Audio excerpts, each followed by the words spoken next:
नमस्कार. संघर्ष वृत्तवाहिनीमध्ये आपलं स्वागत. घेऊया ठाणे आणि आसपासच्या परिसरामधील घडणाऱ्या महत्त्वाच्या घडामोडींचा आढावा. शेट NKTT वाणिज्य महाविद्यालय, शेट JTT कला महाविद्यालय यांचा दीक्षांत समारंभ संपन्न झाला. यावेळी पदवीधर विद्यार्थ्यांच्या यशाचा गौरव केला गेला. कार्यक्रमाची सुरुवात ज्ञानाचे प्रतीक असलेल्या पारंपरिक दीपप्रज्वलनाने झाली. TJ एज्युकेशन सोसायटीचे अध्यक्ष समाजरत्न डॉक्टर शेट नानजीबाई खिमजीबाई ठक्कर ठाणावाला यांनी आपल्या उपस्थितीने समारंभाचे मानाचे स्थान दिले. महाविद्यालयाचे प्राचार्य डॉक्टर दिलीप M पाटील यांनी उपस्थितांचं स्वागत करून विद्यार्थ्यांच्या परिश्रमाचं कौतुक केले. तसेच सुशिक्षित नागरिक म्हणून त्यांची जबाबदारी अधोरेखित केली. प्रमुख पाहुणे म्हणून पत्रकार डॉक्टर विश्वासराव आरोटे यांनी प्रेरणादायी मार्गदर्शन करत विद्यार्थ्यांना उत्कृष्टतेकडे वाटचाल करण्याचं आवाहन केले. प्रमुख अतिथी विजय जोशी यांनी आपल्या भाषणात बदलत्या काळाशी जुळवून घेणे, नैतिक मूल्य आणि आयुष्यभर शिक्षणाचे महत्त्व यावर प्रकाश टाकला. मंचावर उपप्राचार्य डॉक्टर मनोशी बागची, IQSC समन्वयक डॉक्टर हिमांशी बनसुखानी, पदव्युत्तर परीक्षा समन्वयक पल्लवी शाह, पदवी परीक्षा समन्वयक नितीन वराडे, सेल्फ फायनान्स अभ्यासक्रम समन्वयक डॉक्टर योगेश्वरी पाटील उपस्थित होते.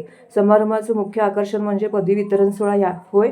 यावेळी विद्यार्थ्यांना प्रमाणपत्र प्रदान करण्यात आली. टाळ्यांच्या गजरामध्ये त्यांचा गौरव देखील करण्यात आला. काही विद्यार्थ्यांनी मनोगत व्यक्त करत महाविद्यालय शिक्षकांप्रती कृतज्ञता व्यक्त केली.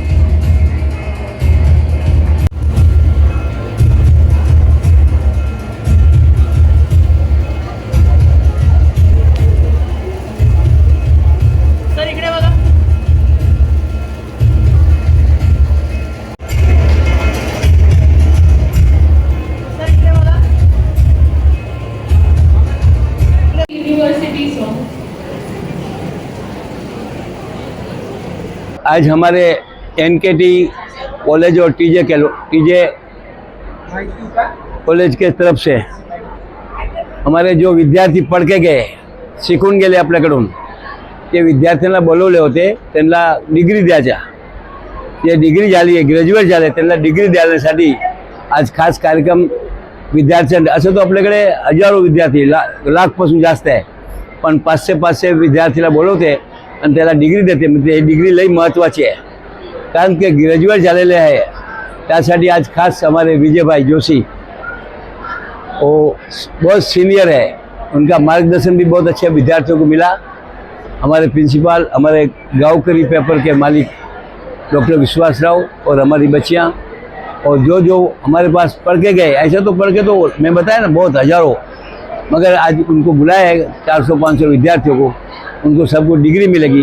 उसके बाद दूसरे को भी दिया जाएगा, जो इसके बाद में फिर फंक्शन करेगा, क्योंकि एक दवा तो साथ में हो नहीं सकता है. तर त्यासाठी आज भरपूर चांगला कार्यक्रम आहे, कारण हे डिग्रीला लई महत्त्व आहे. कारण एक वेळा डिग्री जे शिकलेलं त्यालाच मिळते, मला पाहिजे तर मला नाही मिळू शकते. तर सांगायचं होतं, हे डिग्री लई त्यांना पण महत्त्वाची आहे. आणि हे डिग्रीमुळे त्यांचा विकास पण होऊ शकतो. त्याचप्रमाणे मेहनत केली तर काही अशक्य नाही, सर्व त्यांना मिळेल, मी खात्रीने सांगतो. माझे NKTचे विद्यार्थी, हजारो विद्यार्थी विदेशमध्ये आहे, दुबईमध्ये आहे, अमेरिकनमध्ये आहे, लंडनमध्ये आहे. मी स्वतः तिकडे जातो तर आम्हाला भेटते पण. आणि महाराष्ट्रात, भारतात पण भरपूर विद्यार्थी कलेक्टर आहे, CA आहे 300, डॉक्टर 300 आहे. हे मला माहीत आहे तेवढे. बाकी किती वेगळे वेगळे क्षेत्रात असेल ते मला पण माहीत नाही. पण हे घडवणारे सर्व शिक्षक, प्रिन्सिपाल, मी मात्र निमित्त आहे. आणि अशी भरपूर शाळा, आज 1,60,65,000 विद्यार्थी आपल्याकडे. त्याच्यामध्ये जास्त करून मुलीच्या प्रमाण जास्त आहे. आणि मुलांना आणि पालकांना मी एकच सांगतो, गावोगाव जाऊन, की एकच काम करा, मुलांना भरपूर शिक्षण द्या आणि घर निर्वसनी बनवा. आणि आई वडील देवापासून मोठे आहे म्हणून आपल्या सर्वांचा जन्म झाला आहे. हे आमचे जोशी साहेब, आमचे ठाण्याचे जे आहे, आणि एकदम त्यांनी मार्गदर्शन केलं. खरोखर हे भागवतसारखं आहे. आपण सर्वांना गीता देतो, हे गीतासारखं ज्ञान आहे. आणि जेवढा ज्ञान घेतला तेवढा वाढेल. ग्रॅज्युएट झालं म्हणजे काय नाही, ग्रॅज्युएटपासून नंतर शिकता येतो माणसाला, जीवनभर शिकता येतो. काही शिक्षणमध्ये शिकता येतो, काही अनुभवमध्ये शिकता येतो. मग जेवढे शिक्षण घेतले तेवढं आपला यश मिळेल. आपल्या आई वडिलांचं नाव रोशन करते. कॉलेजचं नाव रोशन माझं भरपूर झालं आहे. जिथे बघतो तिथे NKTचे कॉलेजचे विद्यार्थी आहे, लहानपासून मोठेपर्यंत. तो सर्वांना धन्यवाद देतो. हे लोकांना ज्याला डिग्री मिळाली, त्यांच्या हातात दिली, विजयभाई जोशींनी, आमच्या डॉक्टर आरोडे सरनी, प्रिन्सिपालनी, मी त्याला सर्वांना अभिनंदन देतो. आणि त्यांच्या भविष्यामध्ये त्यांची सर्व जेवढा पुरुषार्थ केला तेवढा यश मिळेल त्याची खात्री देतो. जय भगवान, जय भगवान, जय. ठाणे महानगरपालिकेचे मालमत्ता कर म्हणजेच प्रॉपर्टी टॅक्स भरण्याचे आवाहन. सन 2022-23 या आर्थिक वर्षाचे मालमत्ता कराचे म्हणजेच प्रॉपर्टी टॅक्सचे बिल ठाणेकर करदात्यांना महापालिकेमार्फत आर्थिक वर्षाच्या सुरुवातीस म्हणजेच माहे एप्रिल 2022 मध्ये देण्यात आलेले आहे. तथापि अद्यापही काही करदात्यांनी मालमत्ता कर महापालिकेकडे जमा केलेला नाही. सध्या आर्थिक वर्षाचा अंतिम टप्पा सुरू झाला आहे. मालमत्ता कर वसुलीसाठी महापालिकेतर्फे कडक कारवाई हाती घेण्यात आली आहे. या अंतर्गत जंगम मालमत्ता, टीव्ही, फ्रीज, वाहन व इतर जप्त करणे तसेच स्थावर मालमत्ता वॉरंट बजावून जप्त करण्यात येत असून मालमत्तेचा जाहीर विक्रीद्वारे लिलाव करून कराची रक्कम वसूल करण्यात येत आहे. मालमत्तेस पाणी पुरवठा करण्यात येणारे नळ संयोजन खंडित करण्यात येत आहेत. त्याचप्रमाणे थकीत मालमत्ता करावर 2% व्याज आकारले जात असल्याने भरावयाची रक्कम वाढत आहे. आपला मालमत्ता कर propertytax.thanecity.gov.in या लिंकद्वारे तसंच गुगल पे, फोन पे, पेटीएम याद्वारे ऑनलाईन पद्धतीने करण्याची सुविधा उपलब्ध करून दिली आहे. शनिवार, रविवार व सार्वजनिक सुट्टीच्या दिवशी नागरिकांना मालमत्ता कर भरणे सोयीचे व्हावे याकरता महापालिकेचे मालमत्ता कर संलग्न कार्यालय या दिवशी कार्यान्वित ठेवण्यात आलेले आहे. तरी मालमत्ता कर वसुलीची अप्रिय कारवाई टाळण्याच्या दृष्टिकोनातून मालमत्ता कर भरून महापालिकेस सहकार्य करावे. धन्यवाद. क्रांतीसूर्य महात्मा ज्योतिराव फुले यांच्या 200व्या जयंतीनिमित्त आयोजित कार्यक्रम ठाण्यामध्ये मोठ्या उत्साहात संपन्न झाला. माळी समाज मंडळ ठाणे व महात्मा फुले विचार प्रबोधन कट्टा यांच्या संयुक्त विद्यमाने आयोजित या कार्यक्रमात समाज बांधवांचा मोठ्या संख्येने सहभाग पाहायला मिळाला. कार्यक्रमाची सुरुवात महात्मा फुले यांच्या तैलचित्राला पुष्पहार अर्पण करून दीपप्रज्वलनाने करण्यात आली. यावेळी उपस्थित मान्यवरांनी फुले यांच्या सामाजिक, शैक्षणिक आणि स्त्री-पुरुष समानतेच्या कार्याचा गौरव करत त्यांच्या विचारांचे आजच्या काळातील महत्त्व अधोरेखित केले. महात्मा फुले विचार प्रबोधन कट्टा ठाणे येथे पार पडलेल्या या कार्यक्रमात विविध वक्त्यांनी मार्गदर्शन केलं. तसेच यावेळी आदर्श शिक्षकांचा सन्मान देखील केला. शिक्षण क्षेत्रात उल्लेखनीय कार्य करणाऱ्या शिक्षकांना गौरवचिन्ह आणि पुष्पचिन्ह देऊन सन्मानित करण्यात आले. सोबतच महात्मा फुले यांनी लिहिलेल्या साहित्याचं वाटप कर उपस्थितांमध्ये करण्यात आलाय, ज्यामुळे त्यांच्या विचारांचा प्रसार अधिक व्यापक पद्धतीने करण्याचा संदेश देण्यात आला आहे. या कार्यक्रमाला खासदार नरेश म्हस्के, आमदार संजय केळकर, आमदार निरंजन डावखरे, माजी महापौर अशोक वैती, भाजपाचे ठाणे शहर जिल्हाध्यक्ष संदीप लेले, उपमहापौर कृष्णा पाटील, राष्ट्रवादी काँग्रेस शरदचंद्र पवार पक्षाचे ठाणे जिल्हा अध्यक्ष मनोज प्रधान, महिला अध्यक्ष नगरसेविका मनीषा भगत, नगरसेवक संजय वाघुले, नगरसेविका उषा वाघ, माधुरी मेटांगे, नम्रता कोळी, काजल गुणीजन, महात्मा फुले प्रबोधन कट्ट्याचे प्रमुख पत्रकार प्रफुल्ल वाघुले, भाजपाचे शेखर पाटील, सचिन केदारी मान्यवर उपस्थित होते.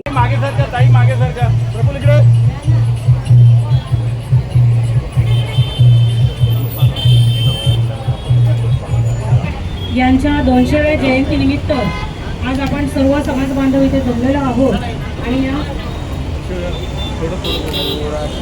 या मंगलमयी कार्यक्रमासाठी आपल्या ठाण्याचे आमदार, सर्वांचे लाडके आणि कार्यकुशल आमदार सन्माननीय आणि संजयजी केळकर साहेब यांचा सन्मान होत आहे. एकदा जोरदार टाळ्या झाल्या पाहिजे साहेबांसाठी, त्यांचा कार्यकुशलतेचं पूजन करण्यासाठी. एक मिनिट तसंच थांबा. आणि आपण सगळ्यांनी क्रांती सूर्य ज्योतिबा फुले हे 20 शताब्दी वर्षात पदार्पण करत आहे. या जयंतीच्या शुभेच्छा देत असताना महात्मा फुलेंनी ज्या पद्धतीने आपल्याला समता आणि समानतेचा मंत्र दिला आणि सर्वांना समान न्याय मिळाला पाहिजे याच्याकरता ज्या पद्धतीने महात्मा फुले झटले, लढले आणि त्यांनी कार्य केलं, त्याला कोटी कोटी मी प्रणाम करतो. त्यांच्या या कार्यामुळेच आज आपल्याला गावपाड्यापर्यंत शिक्षणाचा प्रसार झालेला आपल्याला बघायला मिळतो आहे. अनेक प्रकारच्या सामाजिक सुधारणा आपल्याला बघायला मिळत आहे आणि त्याच्यामुळे पुढची हजारो वर्ष महात्मा फुलेंनी जो आपल्याला सूत्र दिलेलं आहे, जो विचार दिलेला आहे, तो पिढ्यानपिढ्या चालत राहील अशा प्रकारचं कार्य आहे. पुन्हा एकदा आज या ठिकाणी ठाणे शहरामध्ये देखील दरवर्षी या ठिकाणी महात्मा फुलेंची जयंती साजरी केली जाते. या नवीन असं कलेक्टर ऑफिसच्या बाजूला प्रफुल्ल वाघोले, आमचे कृष्णा भुजबळ, ही सगळी जी टीम आहे त्या सगळ्यांनी मिळून या ठिकाणी हा कार्यक्रम आयोजित केला आहे. मी त्यांचं देखील मनापासून अभिनंदन करतो. आज क्रांतीसूर्य महात्मा ज्योतिबा फुले यांच्या जयंतीनिमित्त सर्वात पहिले तर त्यांच्या स्मृतीस अभिवादन करतो. आणि आज महात्मा फुले विचार प्रबोधन कट्टा असेल, त्याचबरोबर या इकडे महात्मा फुलेंच्या विचारांना मानणारा एक मोठा वर्ग समाजाचा ठाण्यामध्ये राहत आहे. आणि अनेक वर्ष या इकडे कार्यक्रम हे जयंतीनिमित्त होत असतात.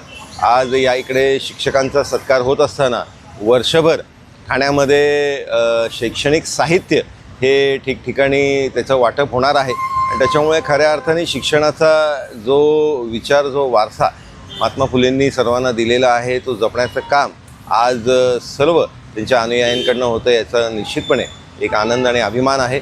मी पुन्हा एकदा त्यांच्या स्मृतीत अभिवादन करतो. आणि क्रांतीसूर्य ज्योतिबा फुले यांच्या जयंतीनिमित्त आज या ठिकाणी प्रफुल्ल वाघोले आणि त्यांच्या सर्व सहकार्याने एक त्यांचं कार्यक्रम आयोजित करण्यात आलेला आहे. आपण पाहिलं असेल की सर्व समाजाची लोक एकत्र येऊन ही जयंती उत्सव साजरी करतात. आणि ज्योतिबा फुलेंनी त्यांनी जे योगदान दिलं आहे ते पूर्ण देशासाठी योगदान आहे. आणि त्यांची आठवण कायमस्वरूपी राहावी आणि तरुण पिढीला देखील एक चांगलं मार्गदर्शन व्हायच्या दृष्टीने पुढे जाऊन ह्या प्रफुल्ल वाघोले असतील, त्यांचे सर्व सहकारी असतील, त्यांनी तरुण पिढीला देखील आपले जे आपले स्वातंत्र्यवीर किंवा मग आपले समाजसेवक जे सर्व तरुण पिढीला द्यावे. आणि भविष्यामध्ये महापालिकेच्या वतीने एक चांगलं व्यासपीठ मोठं, मला वाटतं त्यांच्या नावाने मंजूर आहे की मला एक्झॅक्ट माहिती नाही, पण तशा प्रकारचं जेथे अभ्यासिका असेल तरुण मुलांसाठी, त्याच्यानंतर आपले जे स्वातंत्र्य सैनिक होऊन गेलेले आहेत, त्याच्यानंतर डॉक्टर बाबासाहेब आंबेडकर असतील, महात्मा ज्योतिबा फुले असतील, त्याच्यानंतर विविध क्षेत्रामध्ये ज्यांनी काम केलं आहे त्यांचा अभ्यासिकामध्ये एक वर्ग असावा जेणेकरून ते तरुण पिढीला आपले जे या लोकांनी तरुण दिलेलं आहे ते तरुण पिढीला समजावं अशा प्रकारे नक्की ते कार्य करतील. यासाठी जे काय सहकार्य शिवसेनेच्या माध्यमातून आहे पूर्ण त्याला करण्यात येईल. आणि एक चांगला उपक्रम ठाण्यामध्ये प्रथमच आपण गेल्या अनेक वर्षापासून होतो आहे. आणि प्रफुल्ल वाघोले आणि त्यांच्या सर्व टीमला धन्यवाद देतो. आज या जयंतीनिमित्त मला या ठिकाणी बोलवलं त्याबद्दल मी खरंच ऋणी आहे. पण माझी खंत आहे की आपण फक्त जयंती आणि पुण्यतिथीच्या दिवशी ह्यांना आठवण करतो महात्मा ज्योतिबांना. तर माझी विनंती महानगरपालिकेला राहील आणि आपल्या माध्यमातून ही मी मागणी करत आहे की एकही पुतळा महात्मा ज्योतिबा फुलेंचा या ठाणे शहरात नाही. एक पुतळा होता, तो खाजगी संस्थेचा होता आणि त्यांनी त्या संस्थेमध्ये आत घेऊन गेलेत. तर माझी आपल्या माध्यमातून मागणी आहे, माझे नगरसेवक ती मागणी पकडून धरतील महानगरपालिकेत. महानगरपालिकेच्या हद्दीमध्ये प्रमुख ठिकाणी नाक्यावर महात्मांचा एक पुतळा लावावा ही मी विनंती महापालिकेला करतो. किंबहुना हे सांगेन की महानगरपालिकेच्याच चौकात जरी लावला तरी एवढं कार्य महात्मांचं होतं की कुठेही ते चुकीचं ठरणार नाही. म्हणून आज ह्या निमित्ताने फक्त एवढंच की फक्त पुण्यतिथी आणि जयंतीच्या दिवशी न त्यांची आठवण करता वर्षभर त्यांची शिकवणी आपण लक्षात ठेवली पाहिजे, एवढं मी. आज आपण राष्ट्रपिता महात्मा ज्योतिराव फुले यांच्या 200व्या जयंती निमित्ताने ठाण्यामध्ये विविध कार्यक्रमांचं आयोजन केलेलं आहे. आज महात्मा ज्योतिराव फुले विचार प्रबोधन कट्टा आणि माळी समाज मंडळ ठाणे यांच्या माध्यमातून एकदम उत्साहपूर्ण वातावरणामध्ये महात्मा ज्योतिरावांची जयंती साजरी केलेली आहे. येत्या वर्षभरात देखील असेच विविध उपक्रम राबवून आपण कार्यक्रम करत राहणार आहोत. प्रबोधन कट्ट्याच्या माध्यमातून विविध शाळा, गरजू विद्यार्थी, शैक्षणिक साहित्य असं वेगवेगळ्या उपक्रमांचं आयोजन करून आपण वाटप करत राहणार आहोत. डोंबिवली MIDC क्षेत्रात लीजवर राहणाऱ्या शेकडो कुटुंबांना ठाण्यातील कार्यालयात ₹1 वार्षिक भाडे भरण्यासाठी 20 किलोमीटरचा नाहक प्रवास करावा लागत असल्याची बाब जनसेवकाचा जनसंवाद या कार्यक्रमात उघडकीस आली आहे. जग 21व्या शतकाकडे वाटचाल करत असताना MIDC मात्र ऑनलाईन पेमेंट सुविधा राबवण्यास असमर्थ ठरल्याने संताप व्यक्त होतोय. आमदार संजय केळकर यांनी संबंधित अधिकाऱ्यांना निर्देश दिल्यानंतर आठवडाभरात या सुविधेबाबत निर्णय घेण्यात येणार असल्याचे सांगण्यात आले. डोंबिवली MIDC क्षेत्रात मिलापनगर निवासी भागात सुमारे 600 भूखंड असून यात कारखाने, व्यापारी संकुले, निवासी घरं, शाळा, कॉलेज आहेत. या भूखंडधारकांना 99 वर्षाच्या लीजने भूखंड देण्यात आला असून वार्षिक ₹1 ते ठाण्यातील वागळे इस्टेट येथील MIDC कार्यालयात भरण्यात येत असतात. केवळ ₹1 भरण्यासाठी तब्बल 20 किलोमीटरचा प्रवास करावा लागत असल्याने या रहिवाशांनी ठाण्यात आमदार संजय केळकर यांची भेट घेऊन ही व्यथा मांडली. केळकर यांनी तात्काळ संबंधित अधिकाऱ्यांशी संपर्क साधून रहिवाशांना ऑनलाईन पेमेंट सुविधा देण्याचे निर्देश दिले. एकीकडे जग 21व्या शतकात वाटचाल करत असताना MIDC मात्र 20व्या शतकात चाचपडत आहे. याबाबत आठवडाभरात कार्यवाही करणार असल्याचं अधिकाऱ्यांनी मान्य केल्याचं केळकर यांनी सांगितले. शुक्रवारच्या जनसंवाद कार्यक्रमामध्ये निरनिराळ्या भागातून विविध असे प्रतिनिधी, नागरिक या ठिकाणी आले होते. यावेळेला डोंबिवलीहून देखील जे MIDC भागामध्ये राहणारे नागरिक आहेत ते देखील या ठिकाणी आले होते. आणि अजब कारभार कसा असतो MIDCचा याचं हे एक उत्तम उदाहरण.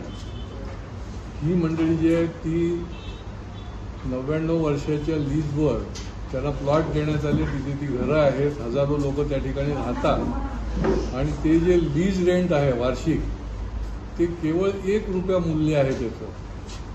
त्यांची एवढीच किमान मागणी आहे की आम्हाला डोंबिवलीहून ठाण्यापर्यंत ₹1 भरायला कशाला यायला लागतं. आदरणीय मोदीजींनी एवढी मोठी टेक्नॉलॉजीचा उपयोग जागोजागी निरनिराळ्या ऑफिसमध्ये केलेला आहे आणि या ठिकाणी MIDCने अजून काहीच त्याच्यामध्ये काही प्रगती केलेली नाही. आणि त्याच्यामुळे ऑनलाईन देखील त्यांना ते पैसे भरता आले पाहिजे आणि पुढची 10 वर्षाचे 20 वर्षाची देखील ते भरू शकतात, ते भरता आले पाहिजे. कारण की हे जे त्या ठिकाणचे रहिवासी आहेत त्यांना तिकडून या ठिकाणी यायला फार मोठा म्हणजे ट्रेनने किंवा बाय रोड यायला दोन्ही बाजूंनी त्यांना हे वेळखाऊ आहे आणि त्याच्यामुळे ते झालं पाहिजे. आणि ते मी ताबडतोब संपर्क करून त्यांनी सांगितलं की 1 आठवड्यामध्ये आपण हे मार्गी लावू. की एवढी वर्ष हे लोकांना हा प्रॉब्लेम होता. म्हणजे हा कारभारच अजब आहे. महापालिकेमध्ये देखील आता परवा आम्ही मिटिंग घेतली. हे जे कॉन्ट्रॅक्ट लेबर आहेत, कंत्राटी कामगार ज्याला म्हणतात, हजारोने आहेत आणि यांना वेट बिगारासारखे तुम्ही राबवता. पाणी खातं असेल, आरोग्य खातं असेल, त्याच्यानंतर निरनिराळी जी खातीमध्ये कंत्राटी कामगार आहेत हे ठेकेदार काय महापालिकेचे जावई आहेत का? 4-4 महिने या कंत्राटी कामगारांना पगार नाही, ज्यांना एकही दिवस सुटी नाही. म्हणजे हे गुलामाच्या वरदान झालेलं आहे. आणि त्याच्यामुळे आम्ही सख्तपणे त्यांना ताकीद दिलेली आहे की याच्यामध्ये तुम्ही 1 आठवड्याच्या आत म्हणजे त्याचे पगार तर झाले पाहिजेत आणि 1 आठवड्याच्या आत जर याच्यामध्ये तुम्ही सुधारणा नाही केली तर महापालिकेच्या समोर त्या ठिकाणी ते धरणं धरून बसतील. शालेय विद्यार्थ्यांच्या सुरक्षिततेला सर्वोच्च प्राधान्य देत महाराष्ट्र शासनाने शालेय बस वाहतूक व्यवस्थेत कडक सर्वसमावेशक नियमावली जाहीर करण्याची तयारी सुरू केली आहे. गृह विभागाने प्रसिद्ध असलेल्या मसुदा अधिसूचनेनुसार महाराष्ट्र मोटार वाहन नियम 2026 लागू करण्याचा प्रस्ताव असून यात सुरक्षितता, पारदर्शकता आणि जबाबदारी यावर विशेष भर देण्यात आला आहे. याबाबत अधिसूचना जाहीर झालेल्या दिनांकापासून 15 दिवस या विहित वेळेत संबंधित संकेतस्थळावरती सर्वसामान्य जनतेकडून हरकती सूचना मागवण्यात आल्या असून त्याला सकारात्मक प्रतिसाद द्यावा असं आवाहन परिवहन मंत्री प्रताप सरनाईक यांनी केलं आहे. नवीन नियमानुसार शालेय बसचे भाडं आता प्रादेशिक परिवहन प्राधिकरणाकडे निश्चित केलं जाईल. विद्यार्थ्यांकडून फक्त मासिक भाडं साकारलं जाईल. प्रत्येक शाळेत स्कूल ट्रान्सपोर्ट कमिटी कार्यरत राहणार असून ती भाडं सुरक्षितता आणि सेवा या संबंधित पालकांच्या तक्रारींचं निवारण करेल. सर्व शालेय बस व्हॅनमध्ये GPS आधारित vehicles location tracking device panic button बसवण्यास बंधनकारक करण्यात आलं आहे. शिवाय अग्निसुरक्षा यंत्रणा तसेच सर्व सीट्स बेल्टची सक्ती केलेली आहे. विद्यार्थ्यांच्या सुरक्षेसाठी प्रत्येक वाहनामध्ये डिजिटल सेफ्टी मॉनिटरिंग सिस्टीम बसवणे आवश्यक असेल. या प्रणालीद्वारे वाहनेस लाइव्हिंग ट्रॅकिंग, डिजिटल उपस्थिती नोंद, स्वयंचलित अलर्ट पालकांना थेट माहिती मिळणार आहे. राज्यस्तरीय प्लॅटफॉर्मशी या प्रणालीचे एकत्रीकरण करण्यात येणार आहे. शहराच्या शैक्षणिक क्षेत्रासाठी अभिमानाची बाब ठरत AP Shah institute of technology greater Noida येथील गालेगोटिया विद्यापीठात आयोजित SIEP बाईक चॅलेंज 2026 स्पर्धेत उल्लेखनीय यश संपादन केलं आहे. या यशामध्ये विशेष लक्ष वेधून घेतलं ते म्हणजे संघातील विद्यार्थ्यांचा प्रभावी सहभाग. देशभरातील नामांकित अभियांत्रिकी महाविद्यालयांशी स्पर्धा करताना AP शहाच्या मॉडिफाईड ऑटो क्लब संघाने उत्कृष्ट तांत्रिक कौशल्य, नाविन्यपूर्ण डिझाईनच्या जोरावरती फ्युचर अवॉर्ड पटकावलाय. सोबतच संघातील विद्यार्थ्याने बेस्ट वुमन पार्टिसिपंट अवॉर्ड जिंकत संपूर्ण स्पर्धेमध्ये आपला ठसा उमटवलाय. या प्रकल्पात विद्यार्थिनीचा सक्रिय सहभाग असून त्यांनी डिझाईन, संशोधन, प्रत्यक्ष निर्मिती प्रक्रियेत महत्त्वाची भूमिका बजावली आहे. पुरुषप्रधान मानल्या जाणाऱ्या ऑटोमोबाईल क्षेत्रामध्ये त्यांनी आत्मविश्वासाने आणि कलाकौशल्याने काम करत नवा आदर्श निर्माण केलाय. या प्रकल्पाला सहाय्यक प्राध्यापक डॉक्टर अमोल शिंदे यांचं मार्गदर्शन लाभले. तसेच टाटा केमिकल आणि इंटर्शियन लॅब यांच्या उद्योग सहकार्यामुळे विद्यार्थ्यांना उच्च कार्यक्षमतेची आणि पर्यावरणपूरक बाईक विकसित करता आली. महाविद्यालयाचे प्राचार्य डॉक्टर उत्तम कोळेकर तसेच पार्श्वनाथ चॅरिटेबल ट्रस्टच्या व्यवस्थापनाने विद्यार्थ्यांचे विशेष अभिनंदन करत विद्यार्थ्यांच्या यशाचा उल्लेख करताना ही कामगिरी इतर मुलींनीही तांत्रिक क्षेत्रामध्ये पुढे येण्यासाठी प्रेरणादायी ठरेल असं नमूद केलं आहे. तर हे होतं संघर्ष वृत्तवाहिनीचं आजचं बातमीपत्र. उद्या पुन्हा भेटू याच वेळी याच ठिकाणी ताज्या घडामोडींसह. तोपर्यंत नमस्कार.